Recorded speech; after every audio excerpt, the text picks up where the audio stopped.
Boker Tov Umvorach Tizku Leshanim Rabot Ne'imot Vetovot. Alors là, on est le lendemain de Kippour, on doit se soucier de la soukha. Alors, juste une halakha concernant la soukha. On le sait très bien que le srach doit répondre à certains critères pour qu'il soit kasher. Premièrement, il faut qu'il soit végétal. Et il faut qu'il ne soit pas mekabel tum'a. C'est-à-dire, même s'il est végétal, il peut ne pas être kasher. Si c'est un élément qui est apte à devenir tamé au contact d'une source d'impureté. Aujourd'hui, cette notion, elle est peu connue parce qu'on ne vit pas dans la pratique la notion de pureté et d'impureté. Mais à l'époque du Beth Amikdash, la notion de pureté et d'impureté, c'était quelque chose, une halakha qu'on vivait tous les jours. Qu'est-ce que ça veut dire l'impureté? Si par exemple, on a un fruit qui a été mouillé préalablement, qui était au contact d'une personne qui était impure, le fruit devenait impur. Quelle est l'incidence? Eh bien, imaginons que c'est un Kohen, et on lui a donné de la terouma. Ce fruit qui est terouma, s'il est impur, il n'a pas le droit de le manger, n'est-ce pas? Ou un Kohen qui, pour une raison quelconque, est devenu impur, n'a pas le droit de manger la terouma qui est tahor. C'est juste pour vous donner des notions de tum'a et tahara. Quelqu'un qui était impur n'avait pas le droit de rentrer au Beth Amikdash. D'ailleurs, c'est la raison pour laquelle, de nos jours aussi, on n'a pas le droit de rentrer dans l'emplacement du temple si on est tamé. C'est très grave, c'est sous peine de karet. Donc, c'est une notion de mekabel tum'a. Est-ce que quelque chose de végétal peut être mekabel tum'a? Ça dépend. Si c'est du bois à l'état brut, c'est pas mekabel tum'a. Des plantes à l'état brut, ce n'est pas mekabel tum'a. Mais prenons par exemple du bois qui a été transformé en keli, un ustensile qui a un réceptacle, eh bien c'est mekabel tum'a. Ou bien par exemple des fruits, c'est mekabel tum'a. C'est-à-dire un fruit, s'il a été touché par quelqu'un qui était tamé et ce fruit avait été préalablement mouillé, eh bien il devient tamé ce fruit. Est-ce qu'on a le droit par exemple de mettre comme srach des bananes? Imaginons par exemple, je mets tout le scar que des bananes, des bananes, des bananes. Est-ce que c'est kasher? Quelqu'un va dire c'est végétal, pourquoi pas? Non, c'est interdit, pourquoi?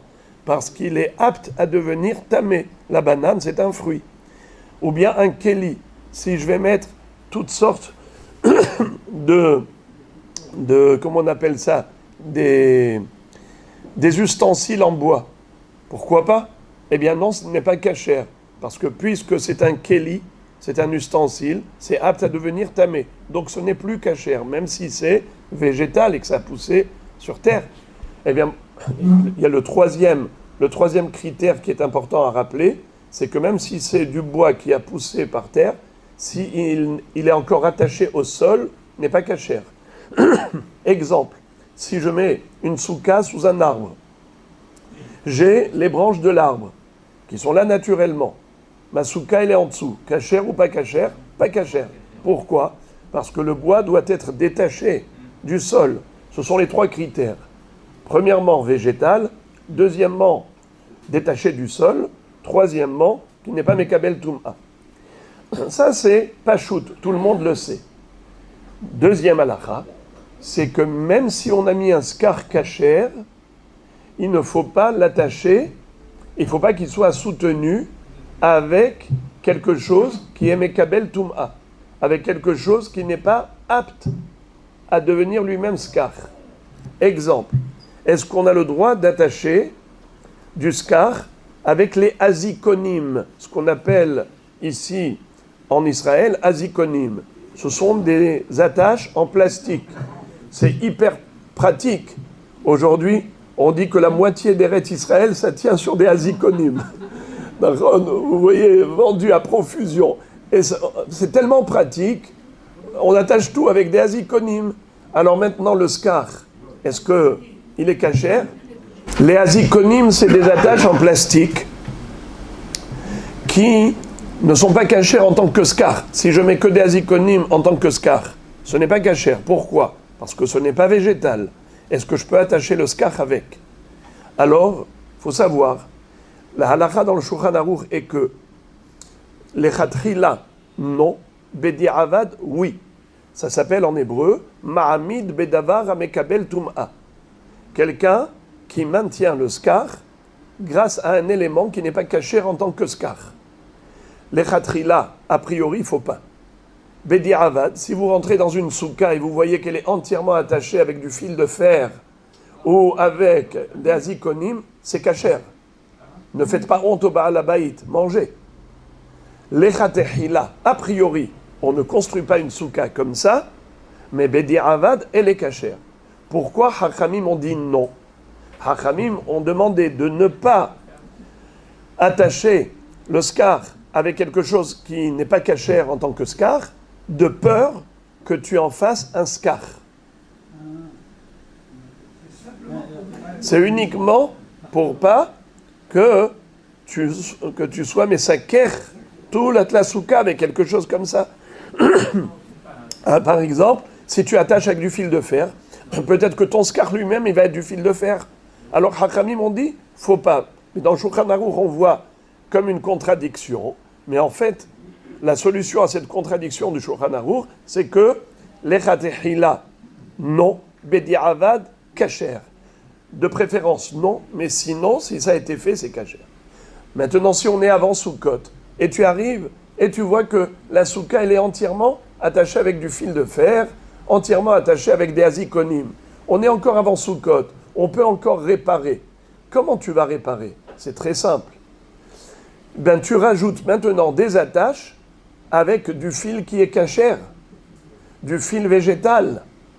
Et comme ça, tu dis, même s'il y a du vent, le scar ne va pas s'envoler. Pas grâce aux azikonim, mais grâce au fil que j'ai rajouté qui est kasher. Donc tu rajoutes suffisamment de fil. Oui, mais il y a aussi le scar lui-même, il est attaché avec du fil de fer. Comment tu fais pour réparer ça? Le scar lui-même, il est attaché avec du fil de fer ou du fil de nylon. Et moi, je ne veux pas qu'il soit comme ça. Je ne veux pas faire que Bedi'avad, une soukha qui est cachère a posteriori. Je veux une soukha qui est cachère a priori. Comment je peux réparer ça? C'est très simple. Eh bien, j'attrape le scar en sandwich avec des tasseaux de bois.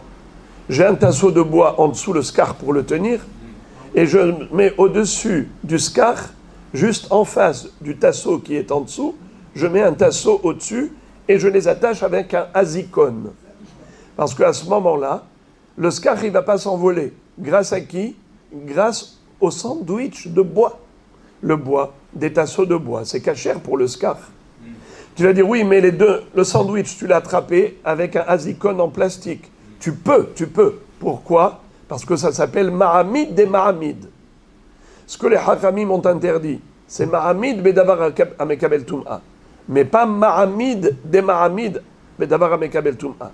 Si tu attaches directement avec le azikon, tu attaches le scar. Mais si toi tu attaches les tasseaux de bois, et c'est les tasseaux de bois qui attrapent le scar, alors là ça s'appelle le soutien du soutien, le maintien du maintien. Mahamid et Mahamid. Là, c'est kasher même les khatrila. Tu n'as même pas besoin d'être mahmir, à part le Chazon Ish. Le Chazon Ish est ultra mahmir, mais il est le seul. On n'est pas noheg comme ça.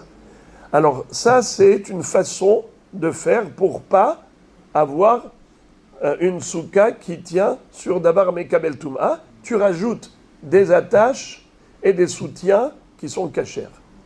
Maintenant, je vais terminer avec un détail. Nous avons ici des soukhotes en tube de fer, en métal. Si on pose le scar sur des barres de fer, alors on rentre dans le problème de Mahamid Bedavar Amekabel Tum'a. Tu maintiens le scar avec quelque chose qui n'est pas cachère, le fer.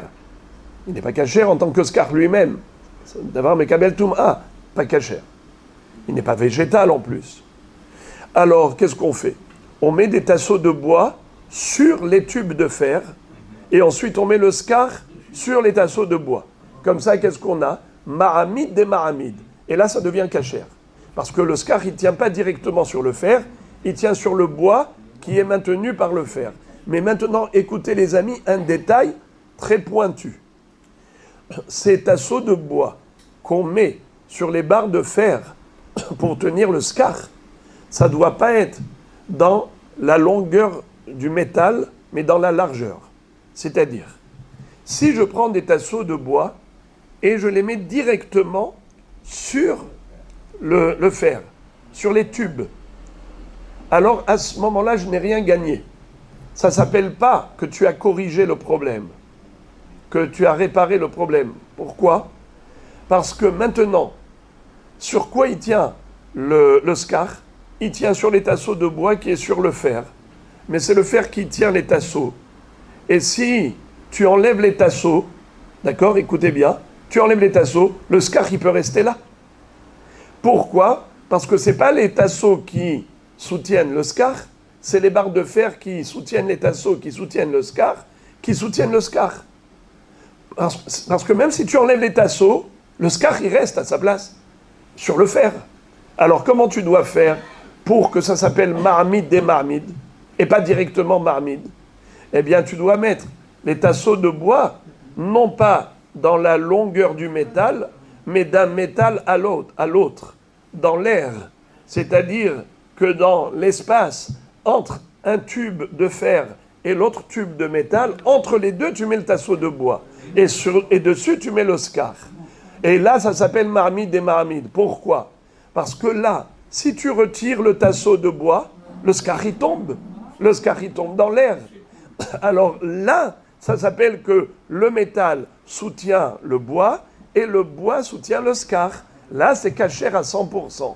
Mais si tu mets des tasseaux dans la longueur du métal, alors ça ne s'appelle pas que tu as corrigé.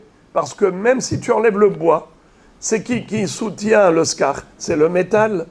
Or, toi, tu ne veux pas une souka qui est cachère que Bediavad, que a posteriori. Tu veux une souka cachère la méhadrin. Alors, fais-le comme ça. Alors, je répète, premièrement, c'est que même si ça a été fait non cachère, tu peux corriger en rajoutant du maramite cachère, un soutien qui est cachère, et maintenant il tient grâce au cachère, il ne tient pas grâce au non cachère, c'est bon. Ça ne me dérange pas qu'il y ait des aziconymes en plus. Ils sont là que pour renforcer, mais ce n'est pas eux qui soutiennent. Ce qu'ils soutiennent, c'est les attaches cachères. Le dernier point qui a fait beaucoup parler, les poskim, qui a fait couler beaucoup d'encre, eh bien, c'est les fils de lin, Houté Pishtan. Les fils de lin. Vous voyez, les boules marron qu'on vous vend dans les quincailleries, c'est le fil marron. Il n'a pas une très bonne odeur, c'est du lin. Est-ce qu'on peut attacher le scar avec? Alors, ça fait couler beaucoup d'encre. Pourquoi? Parce que Rashi, dans ma Maseret Shabbat, nous dit que un fil de lin, même si juste il a été filé, même s'il n'a pas encore été tissé en tant que tissu, juste un fil, il est Mekabel Tum'a. Et donc, dans ce cas-là, lui-même, il est Mekabel Tum'a. Et on ne veut pas attacher le scar a priori avec quelque chose qui est Mekabel Tum'a. Alors, selon Rashi, ce n'est pas cachère, les khatrila, d'attacher le scar avec des fils de lin. Mais premièrement, la halakha n'est pas comme Rashi. La halakha est comme le Rif et le Rambam, qui disent que le fil de lin, même s'il est Mekabel Tum'a, c'est pas Minatora, c'est Miderabanan. C'est même pas le Issour, il n'est pas Mekabel Tum'a du tout. En tant que fil, il n'est pas Mekabel Tum'a. Il est interdit en tant que scar. Par exemple, si j'avais envie de faire ma souka entièrement avec du fil de lin, voyez-vous, je prends cette bobine de fil et je fais du scar. Chut. Toute ma souka, c'est que du fil. Il n'y a pas de scar. Mon scar, c'est le fil de lin. C'est végétal. Oui, mais ce végétal-là, étant donné que maintenant, il est interdit en tant que scar midérabanan, pourquoi? Parce que Hakamim ont dit, il n'a plus la forme de lin. Ce n'est pas des tiges de lin, c'est des fils. Le fil de lin n'a rien à voir avec les tiges de lin. Les gens, ils ne peuvent même pas reconnaître que c'est du lin. Ils ne voient pas ici les tiges, C'est la raison pour laquelle Hachamim ont dit pas kasher en tant que skar. Puisque c'est interdit que par les Hachamim, alors c'est permis les Chatechila d'attacher le skar avec quelque chose qui est pas soul que midé Rabbanan. Si c'était pas soul minatora comme les azikonim qui ne sont pas végétaux, c'est pas végétal. Les azikonim, qui dit que c'est pas kasher en tant que skar? C'est la Torah, parce que c'est pas végétal. C'est écrit dans la Torah, Beospecha migornecha omi ikvecha, psolet goren veyekev, mais pas des azikonim. Mais pour le pishtan, ça pousse par terre, c'est végétal. Donc minatora, ça aurait été kasher même de faire un skar entièrement avec des fils de lin. Mais Hachamim ont dit non, parce que les gens qui voient ça ne comprennent pas que c'est végétal, que c'est du lin. C'est la raison pour laquelle Hachamim ont interdit. Puisque c'est interdit que par les Hachamim, alors on a le droit d'attacher le skar avec même les Khatchila. Bien que d'après Rashi, non, mais l'halakha est comme le Rif et Rambam, et d'autant plus que même si on prenait Rashi en considération, ça fait une mahloquette dans un issour les Khatchila, alors il n'y a pas du tout de raison d'être mahmir, nous dit le Rav Ofer Malka Shlita. En tout cas, voilà, vous avez ici toutes les halachot concernant la tâche du skar, de quelle manière. Be'ezrat Hashem, qu'Akadosh Baruch Hu nous aide à accomplir la mitzvah, bishlemutah ou besimcha.